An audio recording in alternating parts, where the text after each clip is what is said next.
So hello guys, today I'm here to talk about technical writing, which is Memo.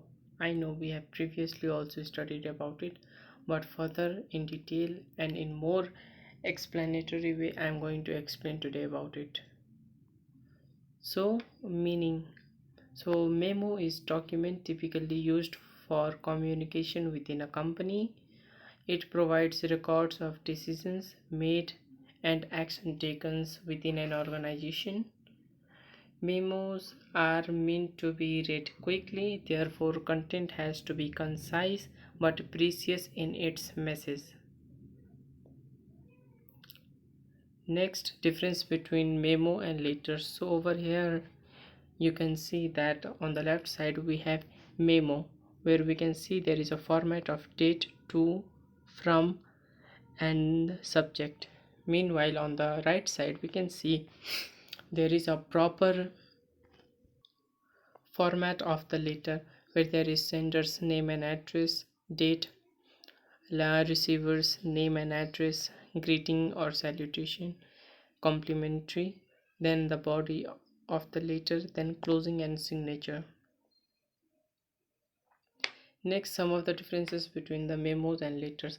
So destination, memos are for within internal organization, meanwhile letter is for external organization. Format, there is identification line includes date, to, from, and subject. Meanwhile the letter includes letterhead address, reader's address, text, complimentary close, and signature. Audience, memo is for high tech or low tech people. Meanwhile letter is for low tech and lay readers. Next, attachment, hard copy attachment and complimentary is included. Meanwhile in letter additional information is enclosed within an envelope. Delivery time, it is determined by a company's in-house mail process. Meanwhile in the letter delivery time is determined by destination. Tone, there is informal use of tone in memos, meanwhile in the letter there is more formal. Next, uses of memos.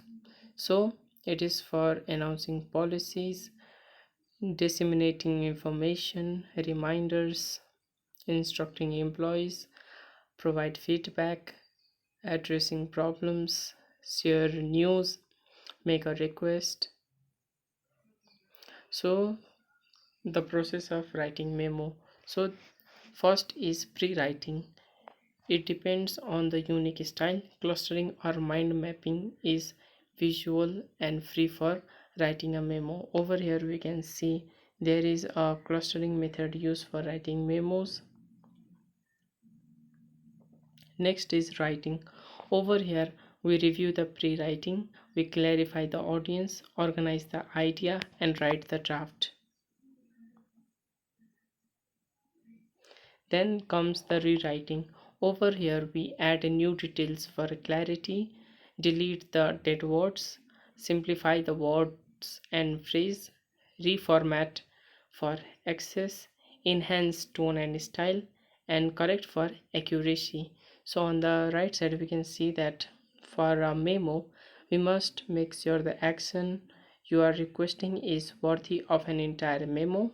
Give one sentence explanation of the memo in the header, which is shorter and better. Get to the point right away. Reread your memo and eliminate needless chatters. And the last thing is memo should say exactly what action you want people to take. Next, there is criteria for writing a successful memo, where there must be a proper subject line, introduction, discussion, conclusion, audience, style, and grammar. Next, a general template of memo. So over here we can see the format, date, to, from, and subject. Subject line, all the caps, they are in capital letter. So step 1, date. So date is written in the format of month, day, and year. Example, May 13, 2018. Step 2, we go towards 2. 2 is followed by a colon and the name of the individuals or a group receiving the memo. For example, to all the faculty member as an example of group, and to Mr. Kiran Magar as example of an individual. Step 3, from. The word from line indicates who is writing and distributing the memo. Here your name and title should be included. That is, for example, from Sudeep Tungana which means his title, or from HR human resource. Next step is the subject.